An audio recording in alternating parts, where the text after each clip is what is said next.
Amigos de Biblia Libre, ¿cómo están? Mi nombre es Edgar Escobar, bienvenidos a un nuevo Cara a Cara. Hoy vamos a... Jamás pensé decir esto. Vamos a hablar del prepucio de Cristo. Pues sí, resulta que hay varios pastores, no solo uno, pastores y apóstoles, que ahora están predicando algo así como la unción del prepucio de Cristo. Escuchemos al apóstol Marcelino Sojo. Allí comenzó mi guerra espiritual a conocer. Allí comencé a conocer el poder de la sangre. Pasaron los años y entonces Dios me reveló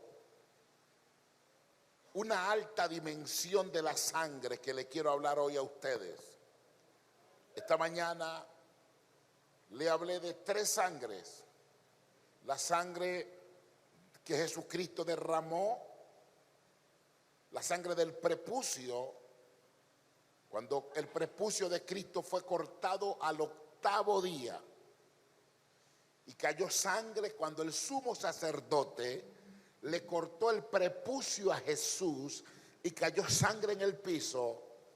Esa es la sangre que te da el poder para que usted levante generaciones santas. Para romper los hechizos de desorden sexual. Es decir que cuando usted aplica esa sangre a sus hijas, cuando usted le aplica la sangre a su cuerpo, cuando usted le aplica la sangre a su marido, cuando usted le aplica la sangre a su esposa, usted puede estar seguro que el adulterio no va a entrar a tu casa. La fornicación no va a entrar a tus hijos. Si yo fuese usted, dijera: la sangre de Cristo tiene poder. Esa fue la misma cara que yo hice. Sí, suena algo absurdo, suena algo absolutamente ridículo. Recuerden que la escritura nos insta a no ir más allá de lo que está escrito. La Biblia misma nos dice no imaginen más allá de lo que está escrito. Y aquí este hombre definitivamente imagina mucho más allá, pero no es el único. Resulta que hay toda una tradición histórica alrededor del prepucio de Cristo, ¿sabía usted? En el Evangelio, obviamente, Lucas nos dice que el Señor Jesucristo fue circuncidado al 8º día, como todos los judíos. Pero no nos dice absolutamente nada más, no nos habla ni de la sangre, ni del prepucio de Cristo, ni nada. Pero hay una tradición muy antigua, sobre todo en evangelios apócrifos, que hablan que incluso María tomó ese prepucio y lo metió en un vaso de alabastro, de nardo, para que se conservara, y le pidió a un sacerdote que lo guardara. Bueno, hay una cantidad de historias, y esas cantidad de historias van a llegar hasta la Edad Media. Y en la Edad Media era una de las grandes reliquias que ellos buscaban, el prepucio de Cristo. Y habían discusiones teológicas, imagínense los grandes teólogos de la Edad Media discutiendo si el prepucio de Cristo habría también ascendido al cielo con Jesús o se habría quedado en la tierra para bendición de los creyentes. ¿Qué habrá pasado con el prepucio de Cristo? Ay, esto es algo que jamás pensé decir, ¿no? La Iglesia Católica misma ha desvirtuado eso como simplemente una tradición que viene más como de la especulación y de otras cosas que de algo bíblico. La Iglesia Católica hoy en día no busca el prepucio de Cristo. Increíblemente, muchas iglesias evangélicas hablan de la unción del prepucio de Cristo. O sea, ¿qué está pasando aquí? Pónganse serios. Ahora, Marcelino Sojo no es el único que habla de eso. Mire, encontré un blog de un hombre llamado Ripo Gómez que habla que hay que aplicar de todo corazón y en voz alta la sangre del prepucio de Jesús sobre su vida.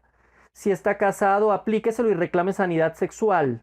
Si tiene problemas con su esposa, ya saben, ¿no? El prepucio de Cristo, el prepucio de Cristo. Dice él, a todos los que tienen hijos entre 1 y 7 años es necesario ministrarles la sangre del prepucio de Jesús, y donde la culebra de la perversión los quiere morder. ¿De qué versículo habrá sacado eso? Los que tienen hijos jóvenes que tienen comportamientos incorrectos es necesario que en sus cuartos se les ministre con la sangre del prepucio de Cristo, para que no hagan porquerías y se crean doctrinas así, de cualquier cosa. Este Sojo, no sé quién se le copió a quién, ¿no? Supongo que Sojo fue primero, esto fue en Medellín, en una iglesia de Medellín.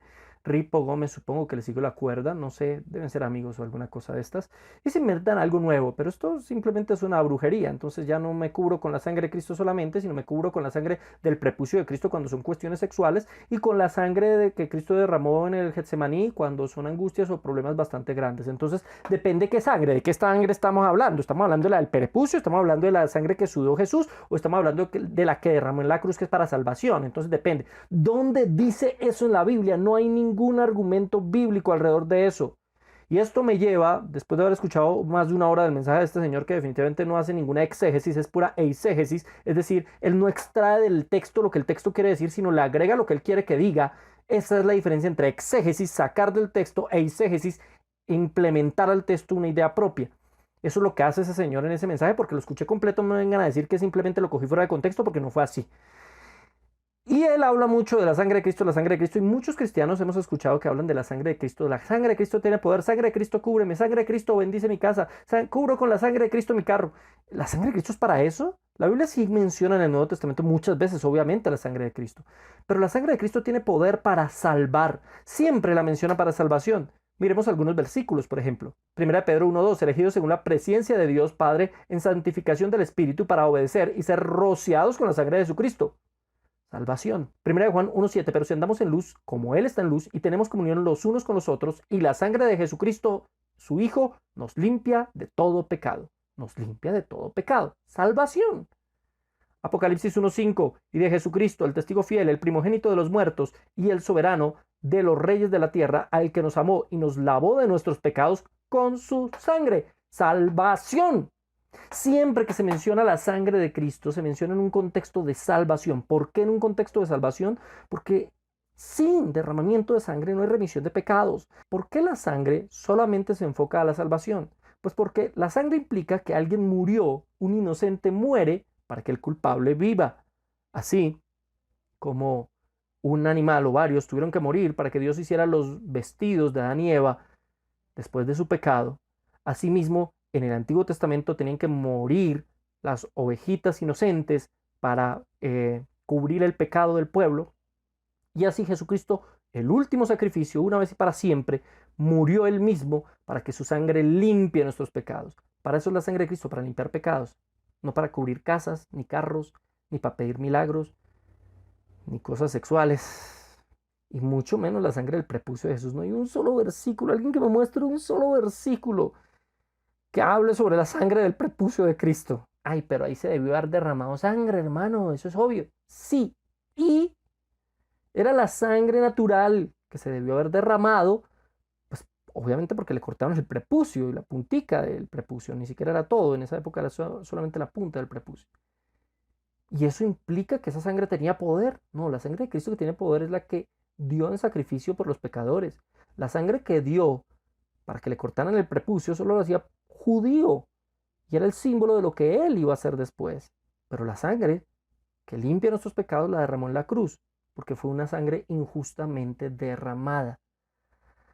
Así que bueno, señor Marcelino Sojó, creo que le quedaría más una predicación a Marcelino Pan y Vino. Este es mi punto de vista, mi opinión. Usted escribe en sus comentarios, algunos me insultan, otros no.